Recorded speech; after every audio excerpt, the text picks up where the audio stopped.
It is difficult to grasp the magnitude of the earthquake's destruction in Haiti's capital, Port-au-Prince.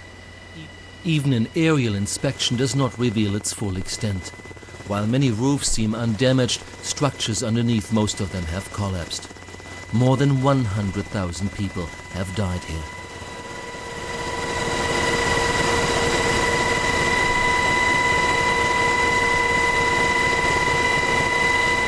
From the helicopter many things cannot be seen, and there are many things I will not show, although I did film them on the streets of Port-au-Prince.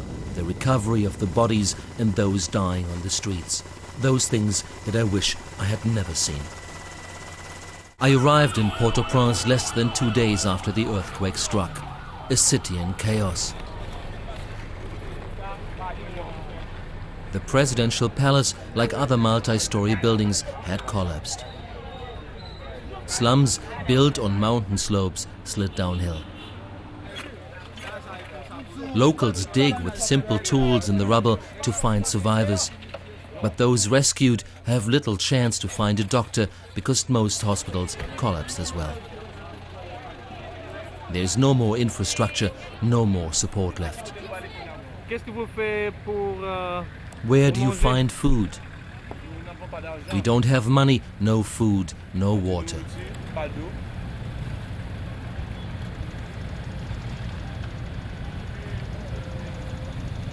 Bodies, some covered in blankets, some not, line the streets. The dead are collected in big trucks and are being brought to mass graves on the north side of the city. However, there's no time and machinery to dig a grave. Instead, the bodies are just dumped at the designated site in a hilly area.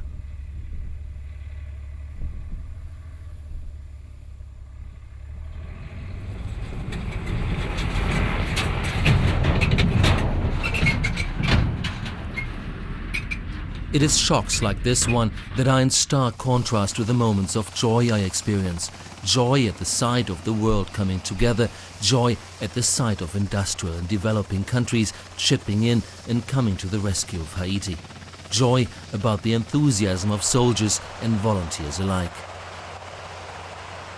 Even South Africa sent a search and rescue team.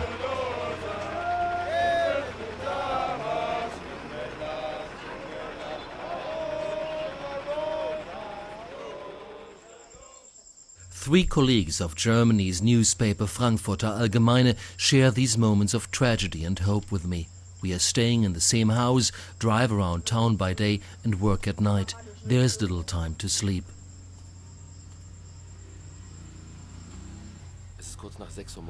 It is shortly after 6 a.m. We just had an aftershock. All of us ran out onto the terrace, people started to scream outside. And it is now more than 1 week after the first earthquake. And this is how I experience the aftershock. My bed starts shaking and I jump out and run out of the house as fast as I can because every second counts.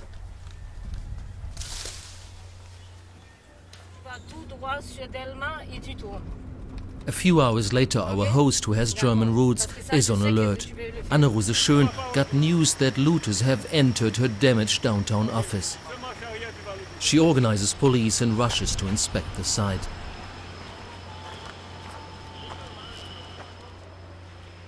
The looters took computers and advertising giveaways, but didn't touch anything else. Neighbors and employees now help to secure whatever is left.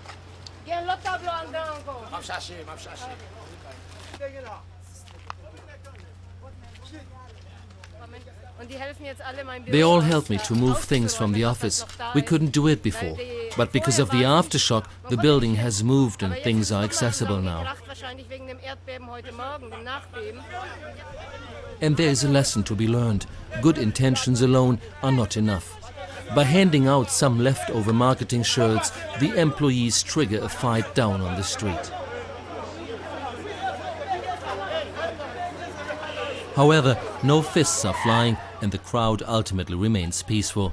And that seems to be the rule in such situations. Although crowd control is difficult and although the UN peacekeepers occasionally have to fire blind rounds in order to instill respect, the security situation stays remarkably good. As a journalist, I'm ashamed at the sensationalist reporting of some US cable networks that have taken isolated incidents out of context. Exaggerated reports that had aid workers postpone their mission until they got armed security. And medical aid in particular cannot wait. The risk of infections is high, simple wounds can become life-threatening.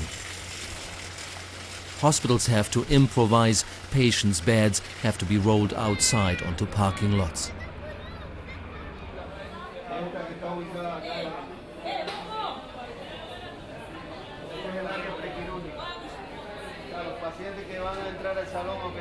Dr. Ivan Ernesto Caballon, a doctor from Cuba, shows me around in a hospital where patients get prepared for surgery in the hallways.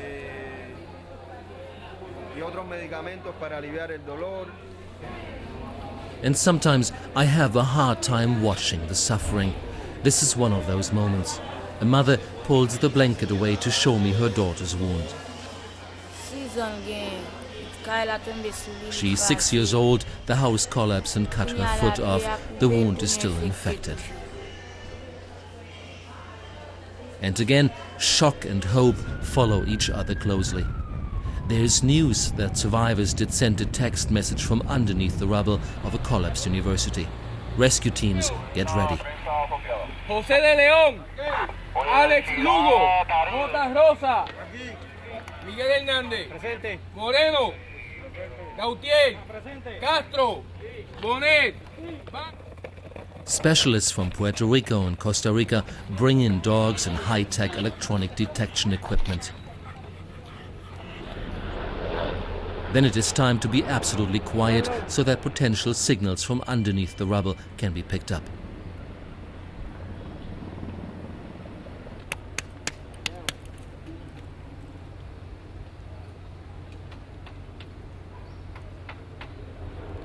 A neighbor helps out with information about the structure of the building prior to the earthquake. What do we have there?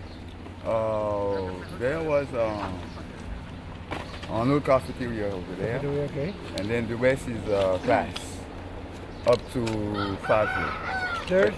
Upstairs, up to 5 floors. That was the auditorium here. Okay. The last floor was the auditorium. And then the fourth others was classroom, only classroom. Okay. Maybe somebody was able to survive for days with the help of the cafeteria's food and water supplies. The rescue workers start digging and bring in more equipment.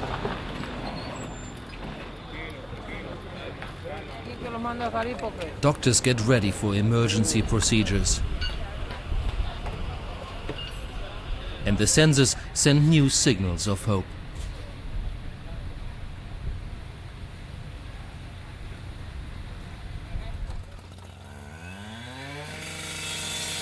The rescuers frantically cut through concrete and steel.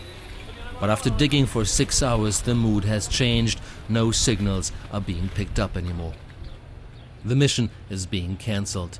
And again, hope is followed by disappointment. Suffering and hope, life and death randomly alternate in Port-au-Prince. In the midst of chaos, I only find one constant: the remarkable resilience of the Haitian people.